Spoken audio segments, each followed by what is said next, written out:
In simple terms, we break it down. Complex stuff, we make it sound clear and easy for you and me. Billy Goattails and Dave Digital bring knowledge we share.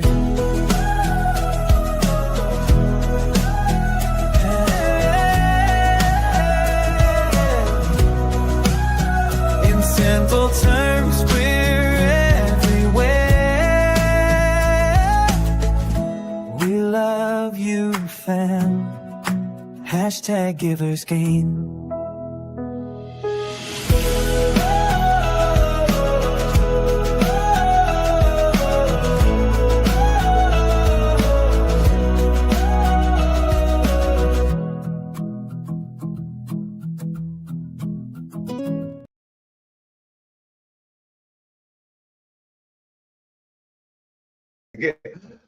Good morning, goats, and welcome to the Simple Terms Podcast. I am your host, Dave Digital. This is the Billy Goat Tells Network, and we are right here at the Simple Terms Podcast, where today we are going to learn about chain abstraction.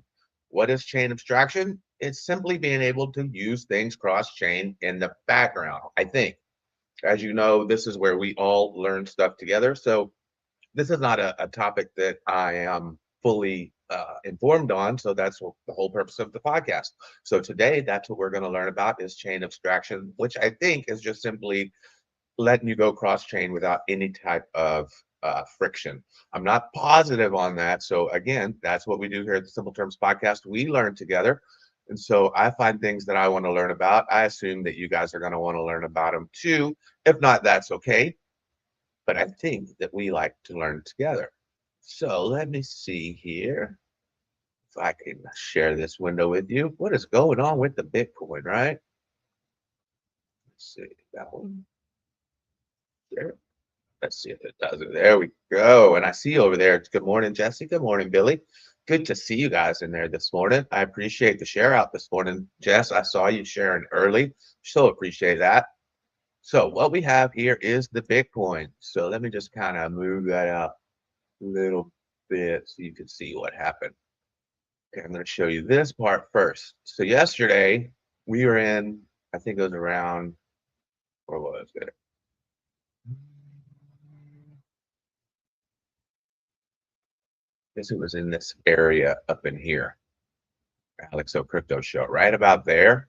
So I'm thinking to myself, I don't like this price action. I don't like this price action. What I think this price action needs to do is come and take the value area low, hit this golden pocket, and then go. So I said, this isn't an actual order. It was just me setting it up to make it look like an order. Looks like everybody can hear me. But then I had to go to the gym. So I went to the gym right about 9. So right about there. And then we had things to do. And then by the time I got back, I didn't get to get into it, but it hit, as you see, absolutely perfectly. And then it banged up. So I was home around this time, and I did see this price action start to happen. So I saw us at this resistance level here. As you can see, this has been resistance in the past and support. So I see us at this resistance level here, and I was able to get in right there at the tippy top of that move. And that's where we are now. Now, what can happen? So this is the more than likely in a golden pocket 786 zone. This is also at this, as you see, a previous point of control. So it could hold here and go because you do have a bull dip here, right? Bang, bang, bang.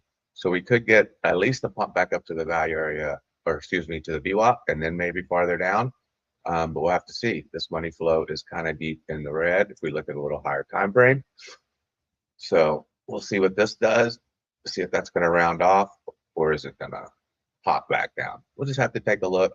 And that is Bitcoin. Take a look at Zcash. Oh my goodness, right? Zcash, y'all. So here's the good news, if there is any good news, right? On the 4-hour, you deviated below this value area, right? And then you set a lower low, which should give you just the tiniest bull dip. So you do have a 4-hour bull dip there, Problem is you've got a 4-hour red dot. The good news is they've been stomping on each other, so maybe you'll get another 4-hour green dot. And then if you do get the 4-hour green dot, nah, doesn't do you any good because that money flow is deep in the red at the moment. So I wouldn't mess with Zcash. River, let's take a look at River. Look at that on the 4-hour. I'm just looking at that because it's relevant for today. And you guys can see, so here's River, bang, bang, bang. So I picked out some likely areas where it could find resistance or support. It missed this first one. That was the golden pocket from there to the top. And then I did another one from there to the top. And that's where it is now. That looks like it may even go lower. 4-hour fresh money flow cross into the red. All right. Well, those are those things. Let's pull up these guys. And you guys know how it works. Let me take a look over into the chat. Let me see. We have Crypto Billy, Crypto Steve O. Good morning, Crypto Steve O. I see you always come for the smart topics. Okay, you're going to give the AI some work, and I think they're in for it. I'm excited. You know how it works, guys. If you can hear the AI, just put a simple 1 in the chat, and I would appreciate that. And then we're going to get started. There are some things that I'm still trying to work out. Fundamentally, do I like River?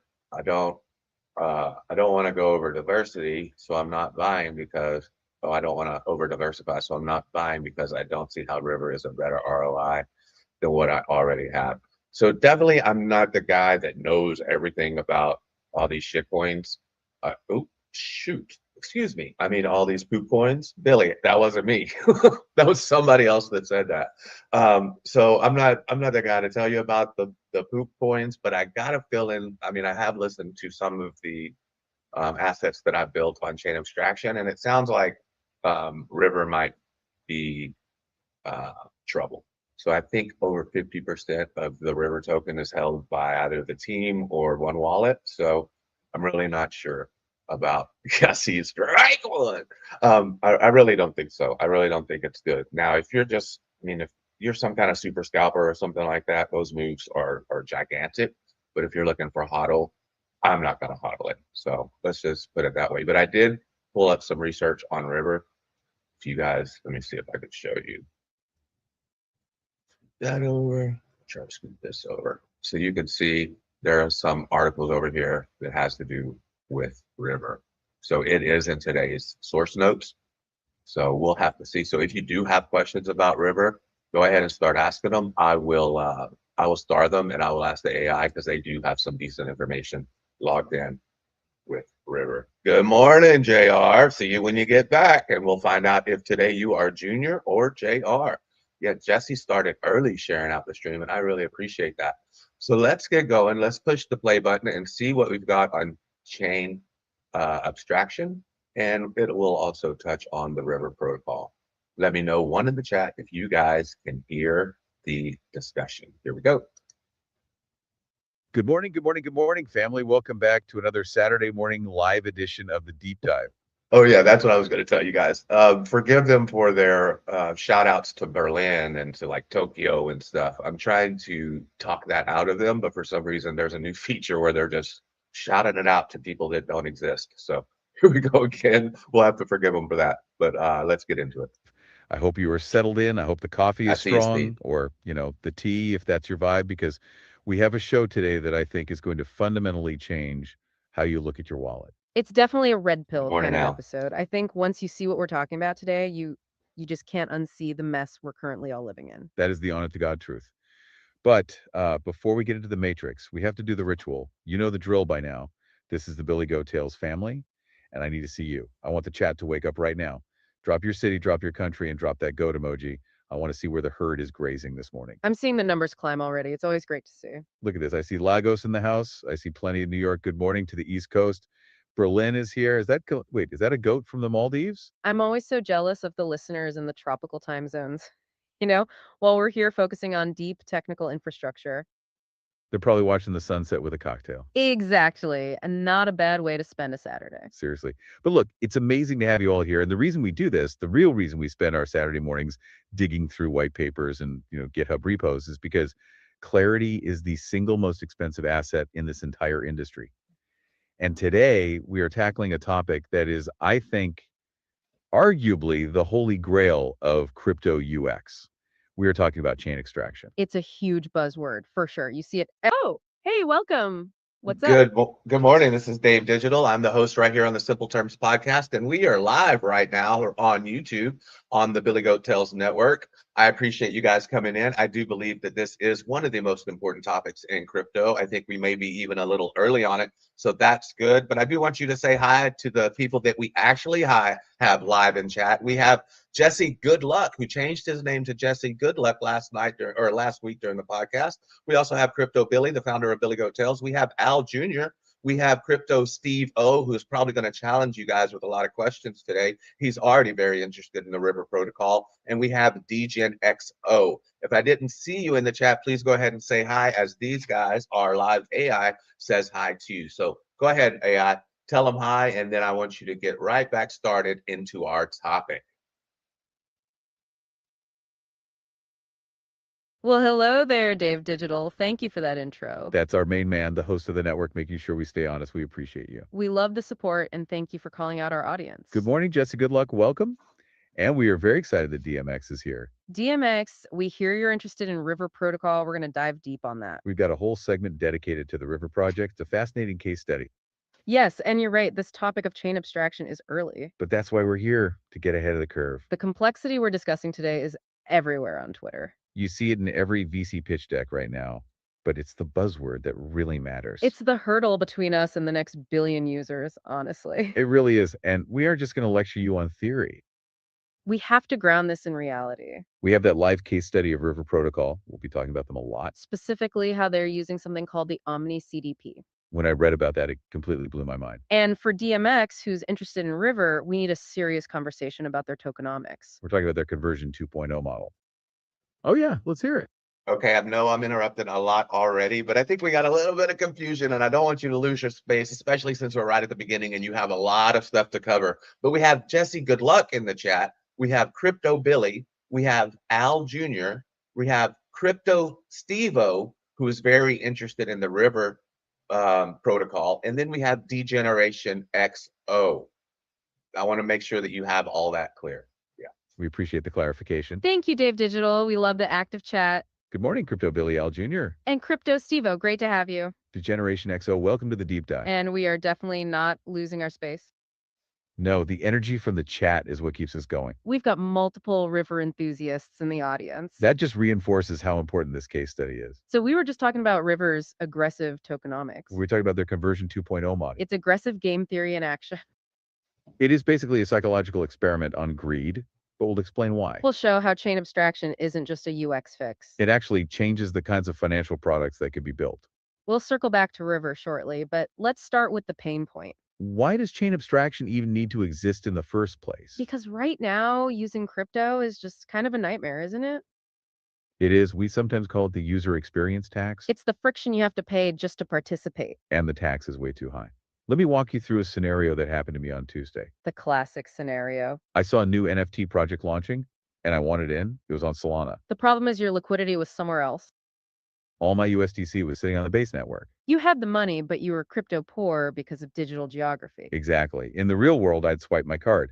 But here, I become a logistics manager. Step 1 is bridging the USDC from Base to Solana. But wait, to send the transaction on Base, I needed ETH for gas. My balance was 0.001 ETH. So now you have a prerequisite to the prerequisite. Right. I had to solve a problem just to start the actual problem. It's a journey. My journey involved going to a centralized exchange, buying $10 of ETH, Waiting 10 minutes for confirmations. triple checking the address, then initiating the bridge to Solana. 20 minutes of sweating. Did I copy the address right? Is the bridge going to get stuck? Finally arrives, but now it's wrapped USDC on Solana. And the NFT marketplace only accepts native SOL, not even the wrapped USDC. You got it. So I have to swap the USDC for SOL, but I can't execute the swap Why not? because I don't have any SOL in the wallet to pay for the swap transaction fee. You are completely stuck in a loop. I had $1,000 in that wallet and I couldn't move a single penny. I missed the mint. That story right there is why we don't have mass adoption yet. You can't explain that Right on. process to anyone outside of crypto. We moved from 2017, where everything was simple just on Ethereum, to this new modular world. Right, one chain to rule them all. Now we've built all these incredibly efficient islands. Base, Optimism, Solana, Su, But the roads between them are dirt tracks full of bandits. or coal boots that require 5 different obscure currencies. This fragmentation means your liquidity is shattered into pieces. You might have $500 USDC on Arbitrum, but the yield farm you want is on Polygon. You can't just participate, it creates these liquidity silos. It's dangerous because bridges are a huge hacking vector. Users shouldn't have to care about the infrastructure. It feels like the early days of the internet where you had to know the server. Like AOL versus CompuServe? Vitalik Buterin put it perfectly. Our biggest UX problem is that the L2 verse doesn't feel enough like a unified Ethereum. We broke the unity of the experience for speed and lower costs. Chain abstraction is the attempt to glue it back together. Okay, so let's define this concept of chain abstraction. What is the plain English definition? In plain English, chain abstraction is the idea that the user should not know and should not have to care which blockchain they are using, period. The make it invisible button for the entire tech stack. Precisely. The goal is to transform the crypto experience from a manual transmission, where you think about the engine, to an auto pay. Self-driving car. I really like the credit card analogy for this. It's the best way to visualize it. Think about flying to London. You tap your Visa card in a coffee shop. Do you have any idea if your bank used the SWIFT network or the ACH network to settle that transaction? Not a clue. Do you know if they routed it through a correspondent bank in New York first? Nope, I just want the caffeine. Exactly, you just tap and pay. The traditional banking system abstracts all that complexity away. Chain abstraction aims to do the same thing for Web3. You should just be able to tap and swap, and the protocol handles the chains, the bridges, and the gas tokens in the background. That is the dream. But how does the engine for that actually work? We hear a lot of new buzzwords like intense. Is that the secret sauce here? It really is. It's the fundamental technical shift in how we interact with blockchains. We are moving from an imperative model to a declarative model. Okay, let's unpack that. Imperative versus declarative. Think about getting a ride to the airports. The imperative way is like an old school taxi dispatch service. You have to give them specific step-by-step instructions. I am at 123 Main Street. Turn left on 4th Avenue, take exit 7B. You are responsible for every step. If I mess up step 2, the whole thing fails and it's my fault. Correct. You bear the execution risk. Now, the declarative way is Uber. You open the app and you type one thing, destination, airport. That's it. You have declared your intent. You don't care which route the driver takes. You just define the outcome you want. So I just say, I want this NFT on Solana, and the system figures out the messy part. Yes. But who is the Uber driver in this crypto analogy? Right. It has to be decentralized. Who's doing the driving? They are a new type of actor in the ecosystem. They're called solvers or sometimes fillers. Solvers. Sounds like a character from a spy movie. Solvers are Oh, back to our listener. What's up? Yeah, keep your spot right where you're at. You were just about to tell us about solvers, but I want to say good morning to JR because he just left, shared out the stream, and then came back. So I want to say good morning to JR. And then Crypto Stevo had a comment that I wanted to go ahead and bring up right before you get back into where you were at. He said, but I think most merchants and POS places will accept USDC, for example, on several blockchains. He also said, one doesn't have to bridge USDC from chain to chain. Just have some USDC on your base wallet and Solana wallet. We absolutely appreciate that, Dave Digital. huge shout out to Al Jr. for sharing the stream. That's how we grow the family. And that's a great comment from Crypto Stevo. It goes right to the heart of the US problem. He's not wrong about USDC acceptance. USDC is definitely expanding its reach across multiple chains. That is the whole point of a unified stablecoin. And Stevo's second point, just have some USDC on your base wallet and Solana wallet, is technically correct. But that requires you to predict where you'll need the money and then manually split your liquidity beforehand. That's why we had the nightmare scenario. You had the money, but it was in the wrong place at the wrong time. Right. I had $1,000 in my wallet, but it was all on base. Chain abstraction is the solution that says, don't bother managing 5 different balances on 5 different chains. Just use your unified balance and the system handles the location and routing instantly in the background. It makes the wallet feel like one account, even if it's technically spread across multiple chains. So Stevo is describing the current best practice, and we're describing the future ideal scenario. Exactly. Let's get back to those solvers who are going to make that future happen. Solvers. Sounds like a character from a spy movie. Solvers are highly sophisticated entities. They're usually automated bots run by market makers, They are constantly watching for these intents. competing to fulfill them. When you sign an intent, you're not sending a transaction to the blockchain yet. You are broadcasting a signal to a waiting area, a specialized M pool. A waiting room for financial desires. I like that. Dozens, maybe hundreds of these solvers see that signal in real time. They all race to calculate the best and cheapest route. One solver might say, I can do this for a $1 fee. Another says, wait, I can front the capital and settle later. I can do it for 90 cents. The winner of that auction gets to execute your transaction. It's a private auction happening in milliseconds. Precisely. And because they are competing, you usually get the best price and fastest execution. They take on the execution risk too. If the bridge gets stuck, that's their problem, not yours. They often front the capital on the destination chain so you get your asset instantly. That brings up the gas issue. I had USDC, but not ETH for gas. This is where universal gas or paymasters comes in. It's a key piece of the puzzle. In a fully abstracted world, you should be able to pay transaction fees in whatever token you have. If I have USDC, the solver or a dedicated paymaster contract takes a tiny slice of that USDC to cover the gas. On the back end, they are the ones converting it to ETH or SOL to pay the network fee, but you never see that. So I'm effectively swiping my card in London again. My bank handles the foreign currency conversion. That's the perfect analogy. And finally, there is the settlement step. Oh, go for it. Yeah, before you get into the settlement step, I have just one interruption. So we had Alex O'Crypto join us. His pronouns are King Beaver and Lord Otter. We also had Steve Hickey join us. And I think you got confused with Al Jr. and JR. So JR is the one that shared out the stream and just joined us also. And then Crypto Stevo has one more question. He said, so solvers and intents are the same thing? We'll hold that thought on settlement for just a second. Huge welcome to Alex O'Crypto. King Beaver and Lord Otter, we appreciate you. That's a great set of pronouns. And thank you, Jay, for sharing the stream again. We appreciate the support, seriously. Now, that is a fantastic clarifying questions from Crypto Stevo. It hits on the core relationship in this new architecture. Solvers and intents are absolutely not the same thing. They are two different actors in the play, but they need each other. Think of it this way. The intent is the goal. It's the destination you type into your Uber app, airport. It is the structured order you sign that says, I want to swap 5,000 USDC for a minimum of 1.5 WAIF.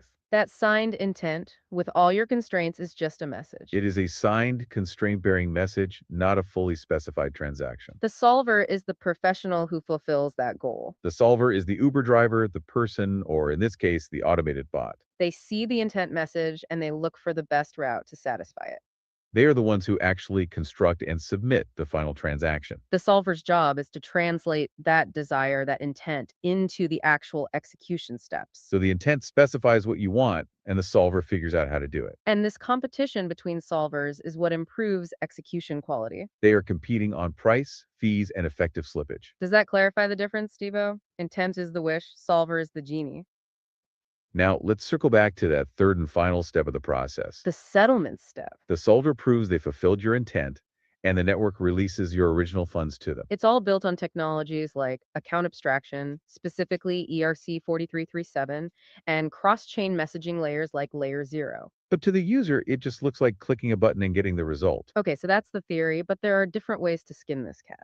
We have a few big players trying to become the Google of chain abstraction. We have Near Protocol and we have Particle Network. They seem to be taking very different approaches to solving the same problem. Let's look at Near first. Right, Near Protocol. Oh no.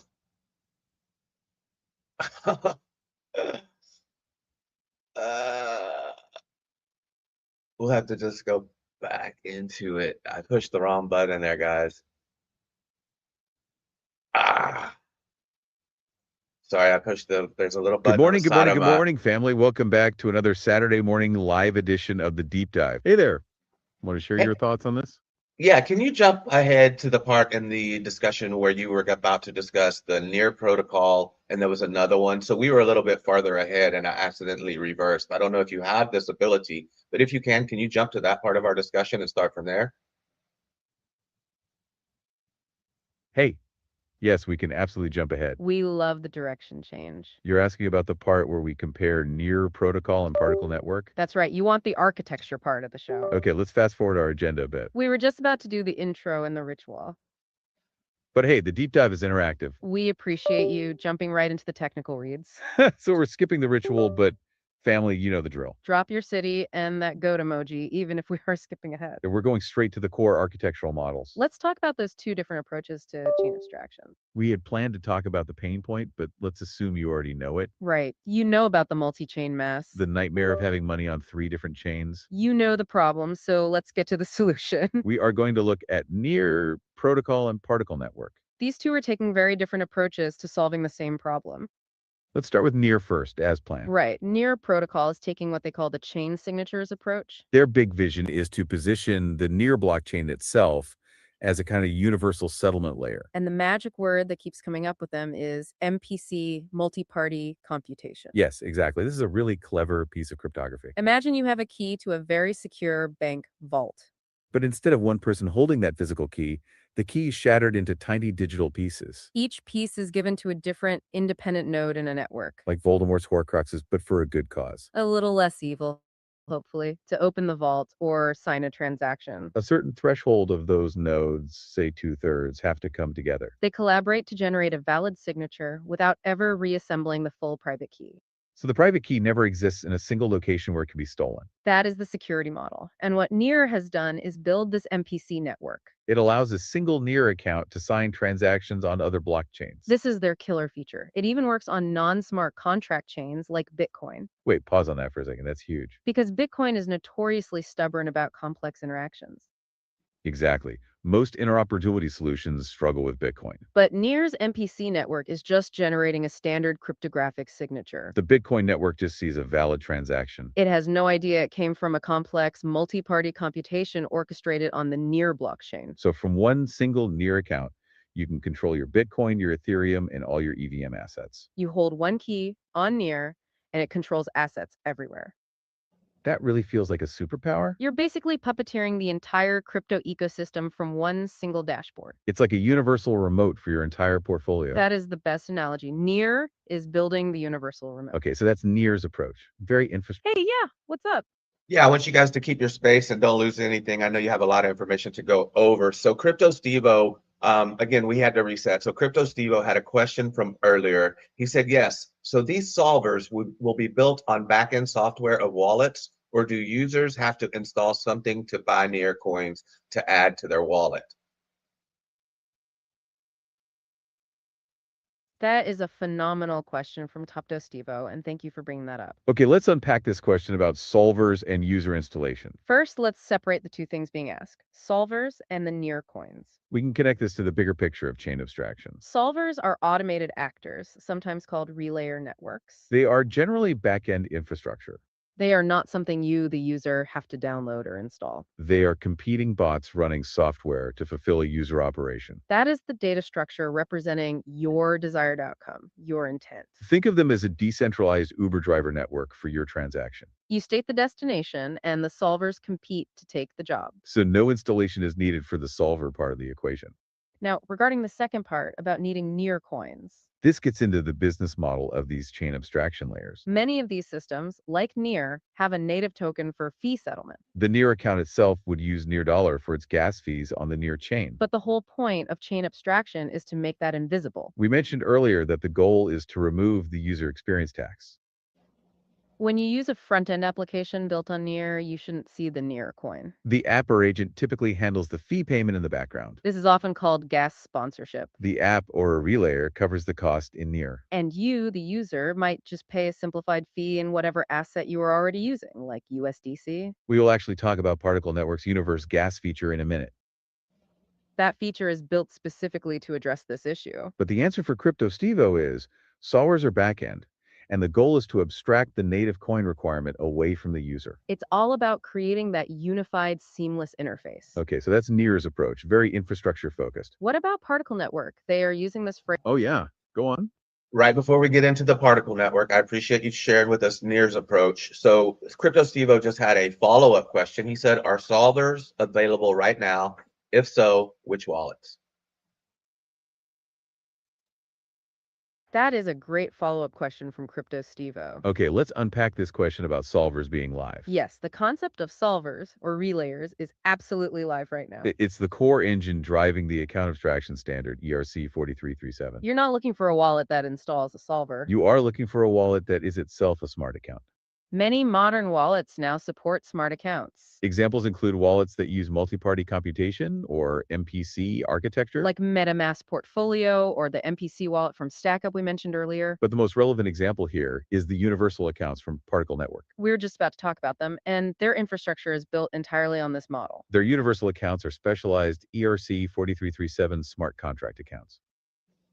They are designed to aggregate transactions from multiple origin chains. When you use a dApp integrated with Particle's Universal SDK, the solvent network is working. It is racing to fulfill your transaction intent behind the scenes. So the solvers are available wherever smart accounts are deployed and active. It's less about the specific wallet and more about the underlying account type. The account type must be a programmable smart account, not an old externally owned account or EOA. That allows the solvers to execute the complex logic. Okay, that brings us right back to Particle Network. They are using this phrase, coordination layer. What does that mean? Particle is taking a slightly different but related route. They are building a specialized layer 1 blockchain for one purpose. To coordinate what they call universal accounts. Universal accounts, I like the sound of that.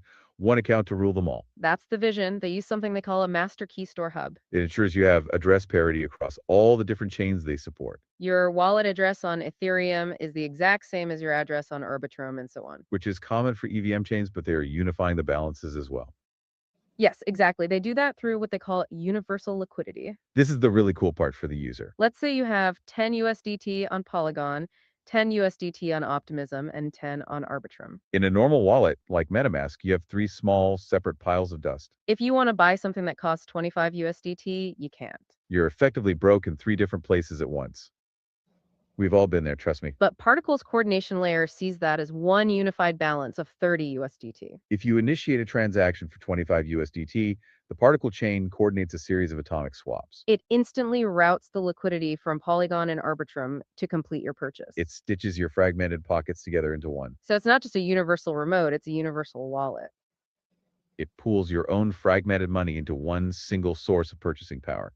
Precisely. And of course, they also have the universal gas feature. That's right. As we touched on earlier, they settle feeds in their native token, Party Roller. They do this on their backend L1. But you as the user just pay in whatever asset you're moving, like USDC. So we have two powerful but different models.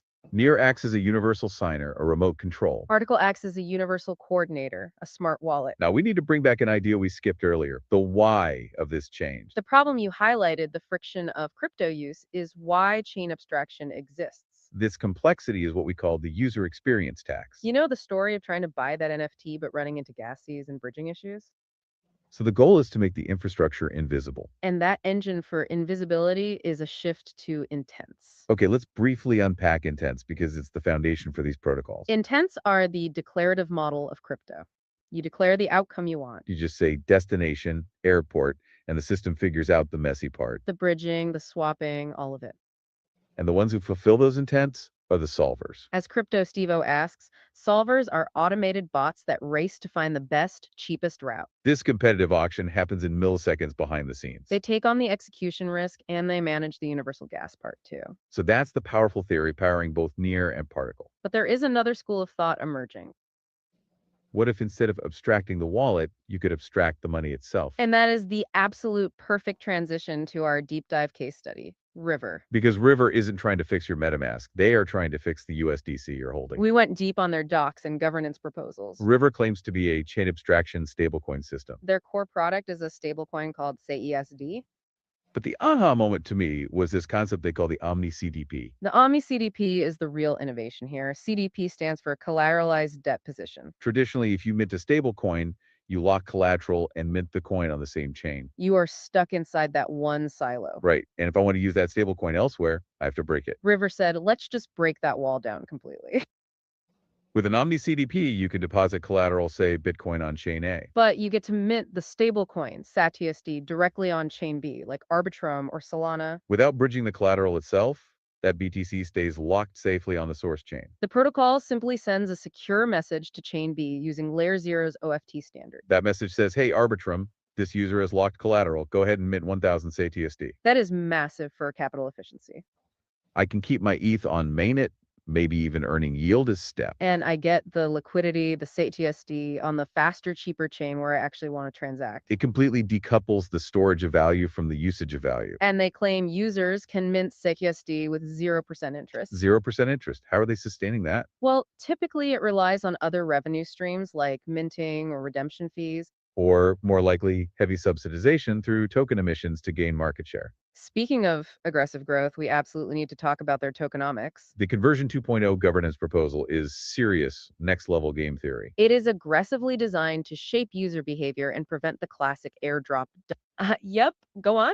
Yep, before we get into the tokenomics, I definitely want you to get right into that right after you say good morning to another person that has joined our chat. We have Kiefer, Unmanned Aviation. We want to say welcome to Kiefer and thank you for joining. Thank you so much for the gracious pause. That is a fantastic interjection. We always love making sure everyone feels welcome. Welcome, Kiefer. We are so glad you could do this morning. The herd is growing, which is always a great sign. We appreciate you jumping into the deep end with us. And we are absolutely ready to dive right into River tokenomics now. We were just about to talk about the dump prevention mechanism. Exactly. The core of their strategy is to prevent the classic airdrop dump. Okay, let's unpack this mechanism they call the dynamic airdrop conversion. It's a time-weighted conversion mechanism. And it runs on a fixed 180-day vesting curve. That curve is seriously designed to shape user behavior. Okay, let's look at the numbers again. I've earned 1 million River points. If you claim on day one, you get approximately 111 River tokens. 111. That's a tiny initial allocation. Right. They are effectively punishing impatience very hard. Now, if I wait the full 6 months, day 180. On day 180, those same points convert to approximately 30,000 River tokens. That 270x difference is absolutely massive. It forces a severe prisoner's dilemma on every recipient. It's the Stanford marshmallow test, but with a cryptocurrency multiplier. And the complexity continues because you don't just get liquid River tokens. You immediately get staked River. That's right. So you are locked again in a staking period. But this stake River is necessary for governance power and protocol fees. They offer different lock periods from 3 to 12 months. The longer you commit the stake River, the higher your multiplier. This multiplier applies to your yield and your voting power. It goes up to an 8x multiplier for that 12-month commitment. They are doing everything to keep tokens off the open market. It's a loyalty test programmed into the smart contract itself. They need those committed users while they build up liquidity in SATUSD. And it seems like they are building with intent. They mention institutional vaults. Yes, they appear to be segmenting their target user base. There are smart vaults for retail and prime vaults for big players.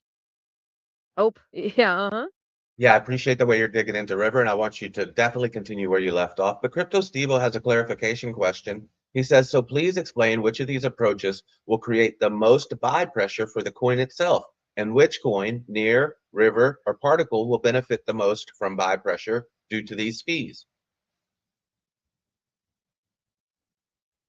Oh, that's a fascinating thought. Okay, let's unpack that interjection right there. When you say here you must, you are perfectly summarizing the philosophy of these new agentic systems. It's all about enforcing rules that must be followed. And this is actually a fantastic lens to view the rest of our discussion on River. Because River's entire tokenomics model is built on forcing you, the user, to must behave in a certain way. They compel loyalty and long-term staking through those massive incentives. The smart contract logic must be adhered to. If you claim early, you must accept the tiny allocation. If you want the 8x multiplier, you must stake for 12 months. It connects directly to the idea we introduced earlier, the on-chain constraints. But those require statement to a smart contract. Require recipient equals the streaming service address. Require amount less than 10 USDC. These are rules the contract must enforce. It's turning that passive wallet into an active validator that enforces rules before execution. It creates a security boundary. Even if the agent is compromised, the maximum damage is bounded by on-chain logic. The protocol is Oh, go for it. I think you misunderstood Crypto Stevo's question, or maybe I misunderstood it. I think what he's asking is from between these coins, Near, River, and Particle, which one is likely to benefit the most? That is a phenomenal question. And honestly, the million-dollar question for the space right now. Okay, let's unpack who benefits more from this chain abstraction wave. We can't offer financial advice, of course. But we can look at the architectural model each one is using. Near, Protocol, and Particle Network are infrastructure plays. Their main benefit comes from massive user adoption of their standard. Near, as the universal remote, benefits every time an application uses its MPC network. If the chain signatures approach becomes the standard for secure cross-chain signing. Near benefits from the volume and the fees settled on its L1. Particle, as the universal wallet, benefits from high transaction volume through its coordination layer. Every time those fragmented balances are stitched together into one universal account. Particle system is collecting a simplified fee, possibly in party. Now, River is different, right? River is a product play, a stablecoin system, say TSD. They benefit not just from adoption, but from massive capital efficiency. If big institutions and hedge funds start using the Omni CDP, They can lock huge amounts of collateral like Bitcoin or ETH to mint, say, to SD.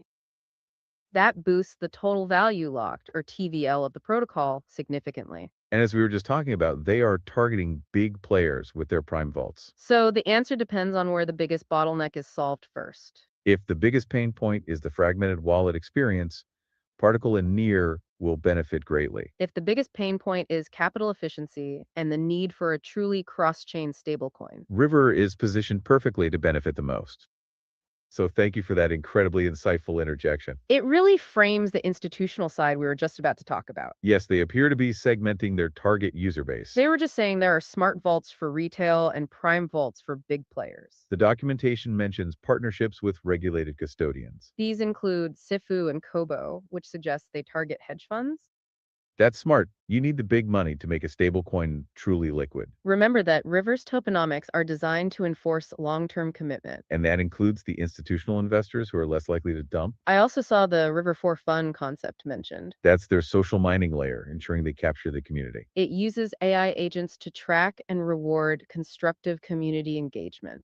So if you're tweeting helpful content, you get points or tokens. It's gamifying the community building aspect of the project. Very interesting. They have the tech, the aggressive tokenomics, and the community layer. But we have to look at the market. The token price has been very volatile. We found a report that mentioned a serious catalyst, Justin Sun. Yes, the Tron founder. Sources say he invested $8 million directly into River. That investment usually comes with integration expectations. The stated goal is to immigrate the stablecoin abstraction across the Tron ecosystem. Tron is currently a king for stablecoin transaction volume. If River taps into that massive pool of liquidity, that's a huge fundamental catalyst. That explains some of the bullish price action we've seen. But And here comes the but, we have to look at the supply cornering risk.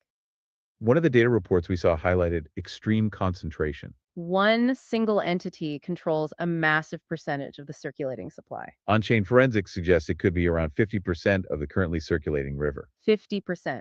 Half of the liquid supply is controlled by one actor. That is frankly terrifying from a retail perspective. It's a very sharp double-edged sword for the ecosystem, It means the liquid supply available for sale is extremely low. which can easily create price squeezes and make the token go up fast. But if that entity decides to exit its position, There is no market bid that can absorb that much selling pressure. retail investors could become the exit liquidity very quickly. It's a classic whale-dominated market structure. So extremely high risk, potentially high reward, a structure-driven asset. Its price is driven by the whale's actions, not just the fundamentals. And the derivatives market shows open interest is incredibly high. This means the price action is heavily driven by leverage and squeeze traders. Okay, let's zoom out a bit now. We've covered River in depth. Oh, yeah, Sure. Right before we zoom out a little bit now, I appreciate that you've covered River in depth, but I also want to say good morning to Harp, who just joined us. And then Kiefer and Crypto Stevo seem to be going back and forth. It looks like Kiefer said that Bitcoin was meant to be a store of value or meant to be for transactions, but now it's for a store of value. And then Crypto Stevo said that's really irrelevant. Tech products use changes from Genesis all the time. What do you think about that? we appreciate the pause and the well wishes. That is a very kind sentiment. Welcome to our newest listener. We are so happy to have you join the conversation. You are joining us right as we transition We are moving from the specific project analysis. to the general risks of chain abstraction. And you mentioned something important there. The irrelevant tech products that change constantly. Okay, let's unpack this because it is highly relevant. What's fascinating here is that the constant change is the risk. You nailed it. This instability creates new points of failure. For example, the River Conversion 2.0. Remember we talked about that fixed 180-day window? The governance documents show they upgraded the mechanism. They changed the dynamic conversion curve after the initial design. This is exactly what a community member called out. They said the problem is changing the tokenomics after people have invested.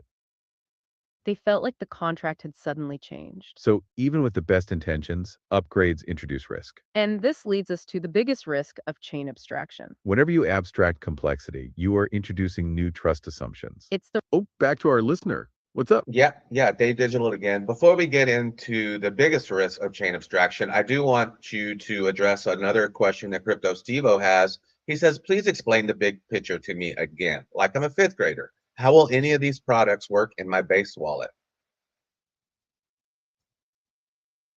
I think we caught you mid-thought there. Yeah, you're about to follow up on the trust assumption part. That phrase, he just really highlights the instantaneous nature of these changes. It's that feeling of, wait, what just happened? You're pointing to the fact that in a decentralized system, Things can and do change instantly when a governance proposal passes. Oh, yeah. No, that's not at all what I asked. I asked, please explain the big picture to me again, like I'm a fifth grader. How many of these protocols work, or how will any of these protocols work in my base wallet? That's a question from one of our viewers in our live chat, Crypto Stevo. That is a perfect question. and thank you for bringing up the fifth grader framing again. It helps us bring this complex topic back to the users. It also perfectly sums up the goal of chain abstraction. Okay, let's unpack how these protocols work in your baseball wallet. That's a fantastic analogy for a standard, simple wallet. Oh yeah, let's hear it. He didn't ask how these protocols work in his baseball wallet. He said in his base wallet, which is a wallet created by Coinbase. I'm sure you're familiar with. So the question from Steve O one more time is, please explain the big picture to me again, like I'm a fifth grader. How will any of these protocols work in my base wallet? Which base wallet is, as you know, a product created by Coinbase. You are absolutely right to circle back to that fifth grader explanation. We want to make sure we nail the big picture idea. And the baseball wallet is the perfect stand-in for the old way of doing things. That baseball wallet is that we call an EOA, an externally owned account. It's just a key that signs a specific transaction. It can't natively support all this smart contract complexity we discussed. You can't just install Particle Network onto a baseball wallet. But here's where chain abstraction. I think you're misunderstanding the question. I don't know why you keep saying baseball. We're talking about a base wallet, which is a product created by Coinbase. It's a wallet in crypto, the base wallet. Do you understand what I'm saying? The base wallet, or should we just move on? That is a very important clarification. Thank you for correcting us on that. We were using baseball wallet as a placeholder. To represent any standard, basic, non-custodial wallet, But you were asking specifically about base wallet. which is built on the base network, a layer 2, right? And yes, the base wallet or face wallet is already much smarter. It's an excellent point because it is already a smart account. Face wallet, for example, often uses embedded wallet infrastructure. Embedded wallets are designed to remove key management anxiety. They make the sign-in process feel like a Web2 social login. This means they're already doing a level of abstraction. They are already closer to the ideal of the universal account. So if you're using a face wallet, which is already a smart account, You are already benefiting from the underlying tech. the solvers we discussed are likely already running for you. You're exactly right that the simple baseball wallet EOA model is fading. The future is programmable accounts like face wallet. Now, how do Near and Particle interact with that already smart wallet? Chain abstraction works its magic for you. They essentially layer even more capability onto what base wallet is doing. Think of Near Protocol, our universal remote. Your current face wallet key might be used to set up the new smart account. That new smart account then uses the MPC system to sign transactions everywhere. This extends your face wallet control to other chains. For Particle Network, the system creates a universal account for you. This new account lives on their coordination layer. If you use an app built with their tools, the universal account is created for you. It automatically stitches together all the money from your different chains. The face wallet becomes the secure access pass to this new smart vault. And for River, you don't even need a fancy wallet to use SageUSD. If the app accepts SateUSD, River's Omni CDP does the heavy lifting backstage. It abstracts the collateral management away completely. The protocols work by making the transition so seamless. You barely notice you've moved from the simple base wallet. You're now using an active, rule-enforcing, smart account agent. It's making the wallet a little more complicated, so your life can be much simpler. Now let's quickly return to where we were before that excellent clarification. We were talking about the risk of sudden Oh, go for it.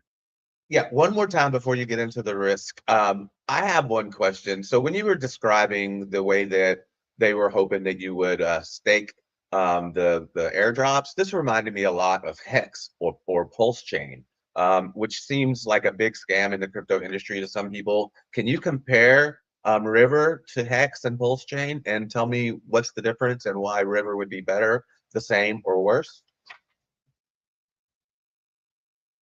That is a phenomenal question. And it is completely fair to raise that comparison. When you see tokenomics designed to aggressively lock up supply, It immediately raises red flags like Hex or Pulse Chain. that is precisely the kind of critical thinking we encourage. Okay, let's unpack the comparison between River and those systems. The core similarity is the aggressive anti-dumping mechanism. Remember River's 270S time-weighted conversion, That is designed to filter out short-term speculators. the same goal that projects like Pulse Chain often claim. They want only true believers holding the token. But the crucial difference is what the token is actually used for. Hex and Pulse Chain are ecosystem tokens built around a personality or narrative. Their value is largely derived from the community buying into the vision. River, on the other hand, is an infrastructure token. It's tied to a tangible product, the SayUSD stablecoin. The token's utility is explicitly outlined. Governance, fee reduction, yield enhancement on their vaults. Its long-term viability is linked to the adoption of CUSD. If big money starts using the Omni CDP to mint stablecoins, If Justin Sun integrates it into the Tron ecosystem, then the demand for the River governance token is functional. it's not just a reflection of community hype. So while the token distribution mechanic is aggressive, like a potential scam, the underlying utility is fundamentally different. It is tied to solving a real technical problem, cross-chain liquidity. That's why institutional players are even looking at it. They care about capital efficiency, not just community hype. So the answer is the risk is still high due to market volatility. But the fundamental difference is the technological utility it underpins. It's positioned as an infrastructural service. That is a great way to put it. Thank you for that insight. Now let's circle back to where we were before that excellent clarification. We were talking about the risk of sudden instant changes. He just problemed the idea that governance proposals can shift the landscape. Or when a single powerful entity, like that whale we mentioned, But that entity that controls about 50% of the liquid supply, he just moved the price. He just changed the tokenomics. that unpredictability is the core systemic risk we face. It's the new trust assumption we have to grapple with, It's the reliance on those unseen components. like the solvers or relayers we just discussed, for example. They are the ones he just relies on to execute his actions. What if there are only a few major solvers and they collude? They could deliberately give you a slightly worse price on your swap. That's the new invisible tax the user would never detect. If that solver Oh yeah, let's hear it. Yep, Dave Digital again. Before you dive right back into that invisible tax, Crypto Stevo had some follow-up points and a follow-up comment. He said, as an investment, he's out on River. And he said, I'm still torn about Near. I've actually been torn about Near for years now. I've traded in and out of it a few times over the last 4 years or so. Which wallets are Near actively working in? that is a highly relatable feeling about Near protocol. Okay, let's unpack why you might feel torn about Near. 3 years is a long time in crypto. You've seen its evolution, which has been significant. Near's original focus was scaling the L1 itself. Now they have pivoted hard to chain abstraction. The chain signatures approach is their current focus. You are asking which wallets are actively working with Near. This is where their MPC magic comes in. The primary way to access this is through the native Near wallet. They are positioning the Near account as the gateway. The account is the smart wallet that holds the MPC key.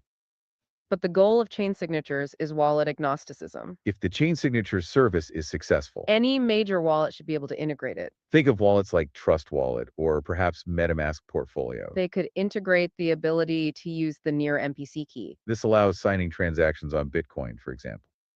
The crucial thing is that Near is trying to be infrastructure. They want to be the background engine, the universal remote. They don't want to force you into a specific wallet app. They want to be integrated into all the wallets. That's how they benefit from massive user adoption. It's all about making their standard widespread. Your hesitation about Near makes sense because of its past pivots. This new chain abstraction model is their big long-term bet. We need to see if major wallets adopt this chain signatures feature. If they do, your 3 years of watching might pay off. Now let's get back to the risks of these systems. Hey, yeah, what's up? Yep, right before we get back to the risk of these systems, I just want to say I appreciate Kiefer Unmanned Aviation. He's being active in the chat, and I appreciate that.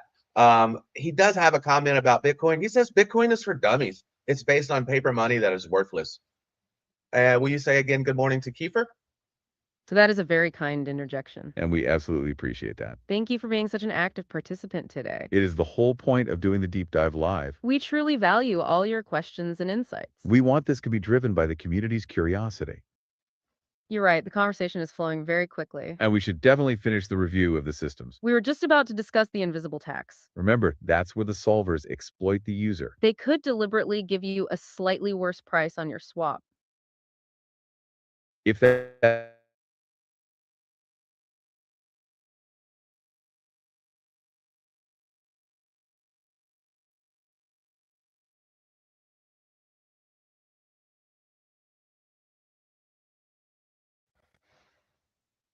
I may drop, guys. Can you still hear it?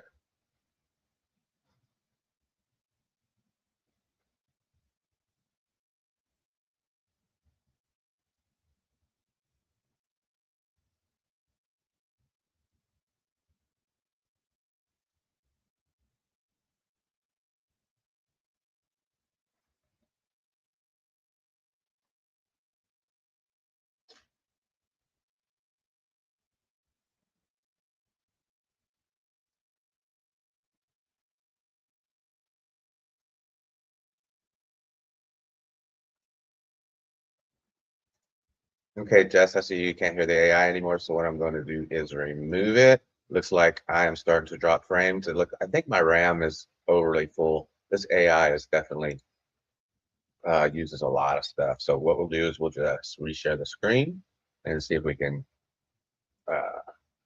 pick up right where we left off.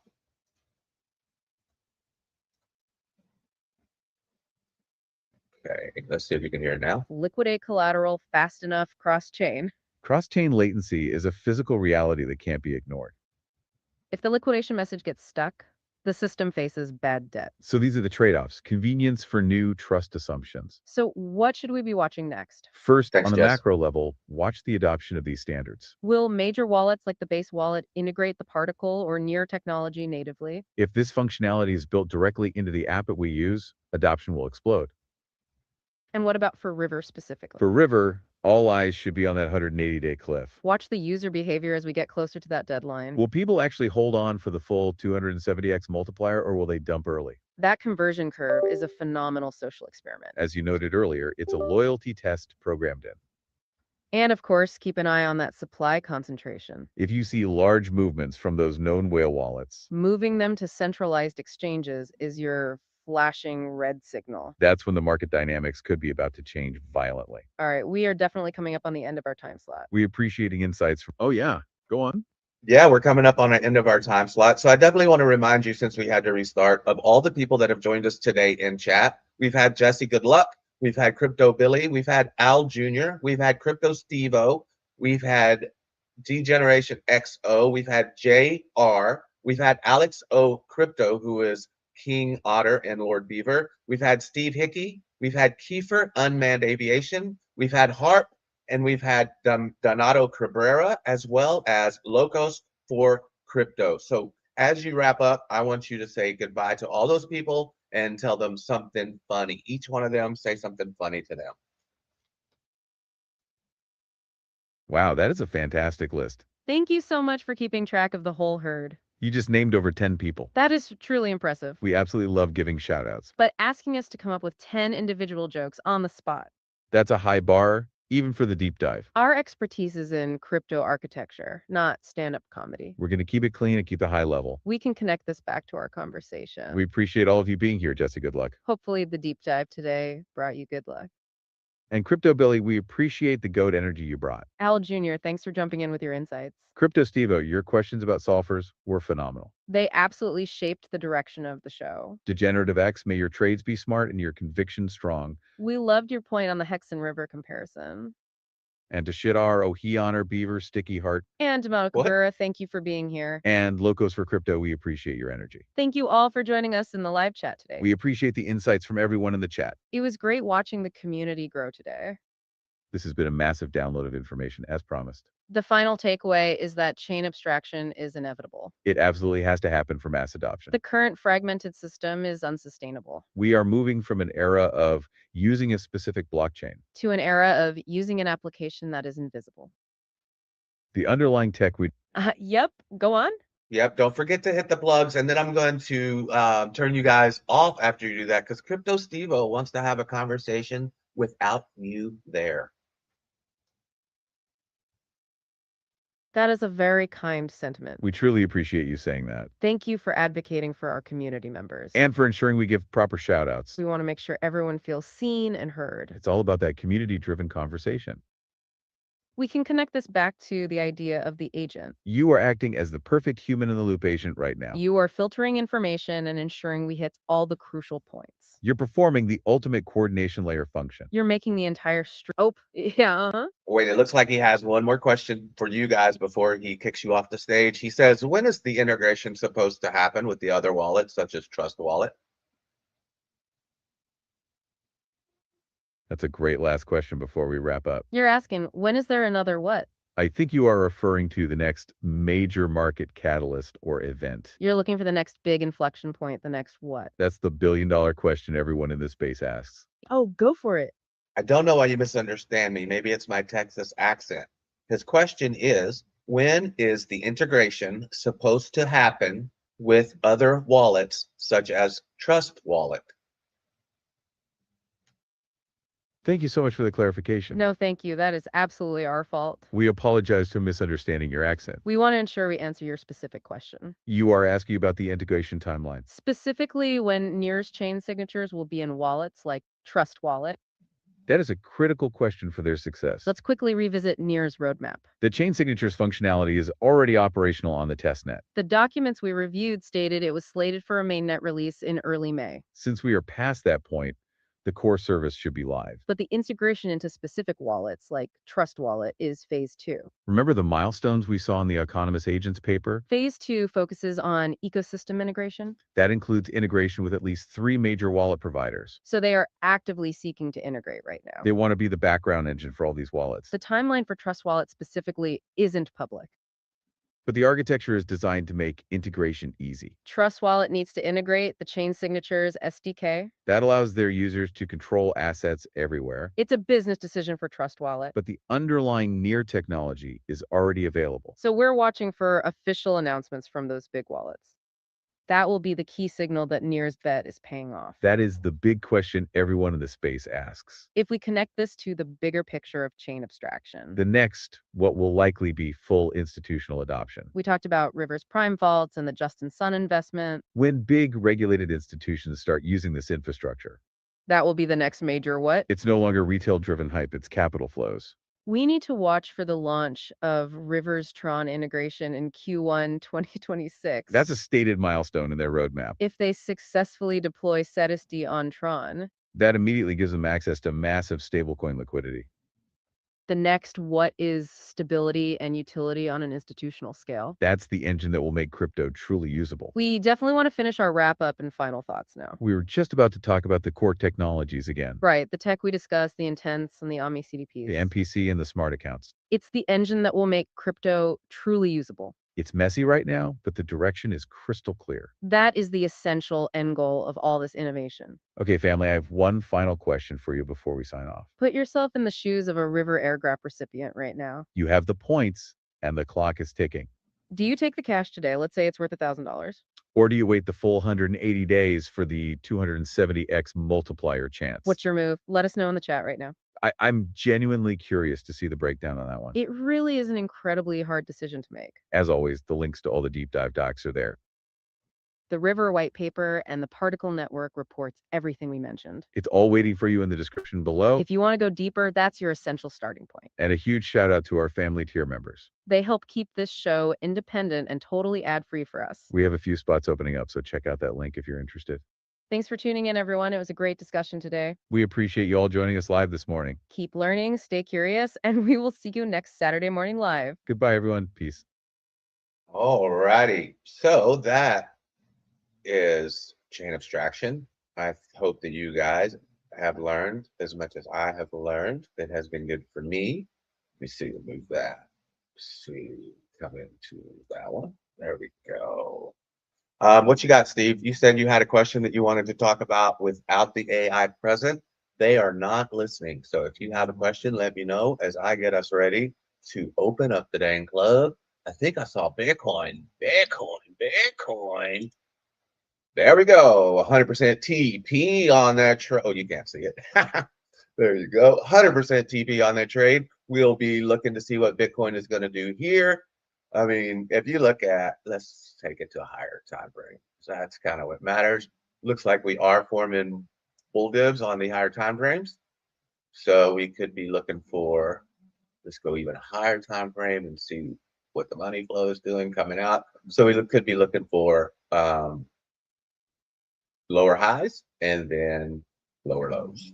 So I know that you guys don't necessarily want these lower lows, but hey, it is what it is. I'm happy to get that trade in. So cool that we're seeing the market. I mean, especially you guys that know. I mean, I'm sure that a lot of you guys have been have gone on a trading journey. Those of you that do trade, and those of you that are finally starting to be successful are probably way past where I'm at now. But it feels good whenever you see the market or you see what you expect it to do and you mark out levels and then it does what you expected it to do and then it does it again. So that feels good. I mean, it feels a lot better than whenever it doesn't do it. You know what I'm saying? Like whenever you think you see what's going on and you really don't actually see what's going on because you just hit, 6 bad trades in a row.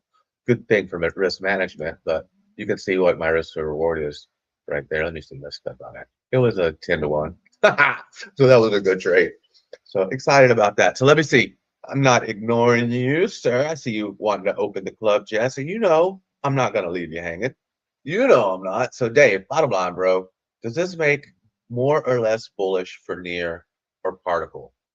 Assuming the integration of near, for example, goes live on other wallets such as Trust and Base, how much buy pressure for the coin will it create? First, Steve, let me say this. I am not an Army Piper. I'm not a crypto Billy. I'm not somebody who is super smart, which is the whole purpose of this show is so that I can learn with you guys. So I'm not so smart that I really know the answer. This does, having this discussion this morning with these guys, it does pique my interest in near. I didn't think that I thought that near, just like all the rest of the altcoins, is just going to fall off the map. So that's just what I figured. Bitcoin will make it, as long as it can make it, and then the rest of everything else pretty much will fall off the map, with probably Ethereum and Solana being the last ones. That's just my thoughts. I think that it just seems very fragile. Whenever I see mass adoption, mass adoption looks like, if you remember, Steve-O, when Facebook first came out, that was mass adoption. The news was talking about everybody's doing it, everybody's integrating it, right? Actually using it. And then Bitcoin came out, and I still haven't seen mass adoption. And then we got reminded what mass adoption really looked like, right? Whenever AI came out, that's mass adoption. So maybe this AI should have came out before crypto for us to get mass adoption. So I don't really know. I don't invest heavily in any of these poop coins. I've lost too many times. You think that you buy the bottom and it was nowhere near the bottom. So I don't know. Talking to those guys, though, I do think that if somebody's going to build something, that's a great idea because we need it to be very easy.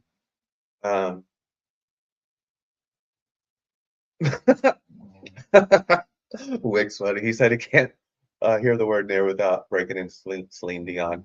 Let's see what Crypto Steve-O. I've been hearing this about near for a while now. They just call it intense. It has increased their transaction, but hadn't done anything for its revenue and price action. Yeah. So, my thoughts on that is a lot of these protocols, a lot of these coins, you probably heard me say this before, but whenever they came out, they got such an influx of capital, unlike any other companies before in America. If you think about Doge being bigger than Ford, that's wild.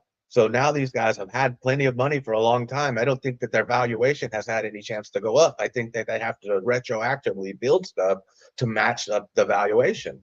You know what I'm saying? So I just don't think, I think that they were way overvalued then, and now they need to actually put the value in to move the needle.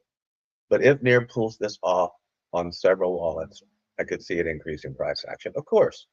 I mean, I think everything's at the dang bottom. I mean, what else way does it have to go? I mean, of course, as we all know, it could go lower, but I mean, if they do anything, hopefully they'll get a pump. I can't put significant money into any of those. If I'm trading it, that's different.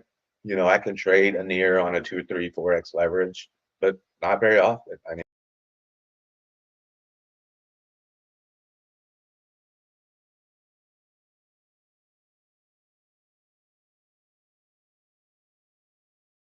yeah. And am I still here? Yep, I'm still here. All right.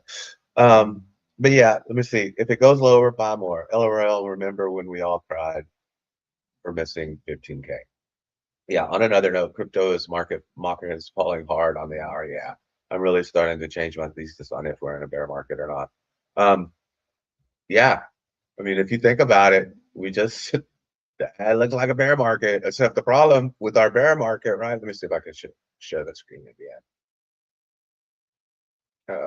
The problem with our bear market, or we haven't even had a relief rally yet. You know, so where's our relief rally?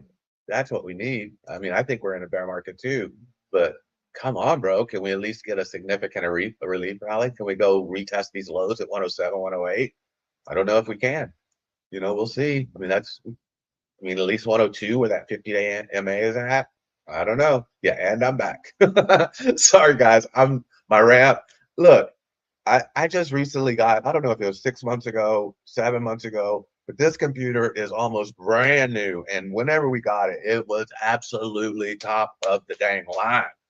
But then AI happened. And so now AI is just sucking up all the RAM. And not only are they just sucking up all the RAM, they're making RAM expensive as crap. So before, where I could upgrade and get the RAM that I need for $200, now I'm looking at 800 or $1,000 to put the RAM in here. So it's wild, wild, wild on the RAM. What's going on with computers and how much stuff it's using. Good morning, DDT. Good to see you. Good to see you. All right, let's stop me blabbing. I know that you guys are here for one reason. You know, I know what's going on here. Let me see. I don't know why these have all been changed around, but there's none of them left to where I'm just gonna put me over to the side there, or maybe over to that side, maybe over there, maybe there we go. That'll work okay. You'll at least be able to see that we are opening the club. Let's see here. Yeah, we are gonna open the club, so I want you guys to just stretch it out. Look, some of us are old. You don't need to be dancing if you don't stretch. Go ahead and stand up. I know you can't touch your toes, but at least reach towards your toes. You know what I'm saying? And here we go. You guys are ready? Shoot.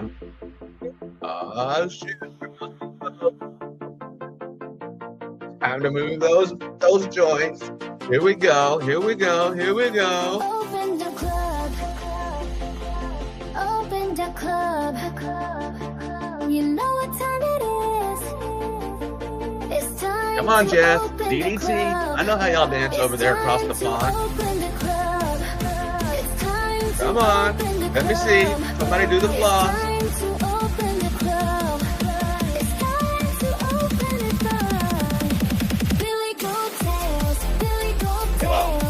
Saturday morning. Here we go.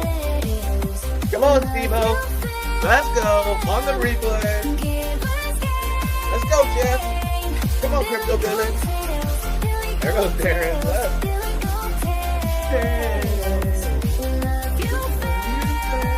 Love you guys. Oh, did y'all see that? Oh, damn.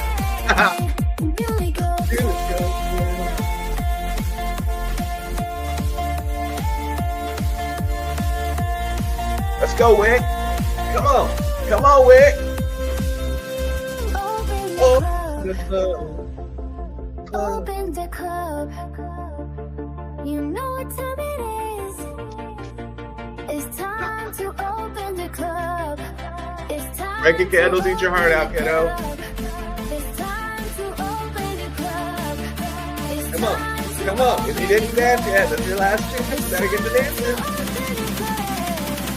Billy Gold Tails, Billy Gold Tails, Billy Gold Tails. We love you fast. All right, y'all. Tell you what, thank you very much for coming in here today. I appreciate each and every one of you. Mad love, DDT. Mad love to everybody. Mad love to Alex Crypto and the Otter Gang. Mad love to the Candle Mafia. Everybody out there. Thank you so much for coming in. And I'm going to end the stream there. Going to let this play right over the top. Hopefully we can get a good sync. Here we go. Love you guys. Happy Saturday. In simple terms, we break it down.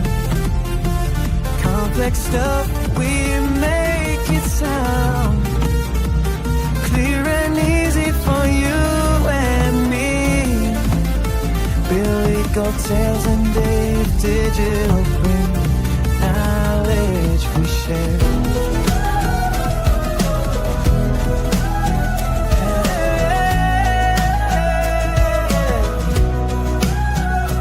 Simple terms, we're everywhere.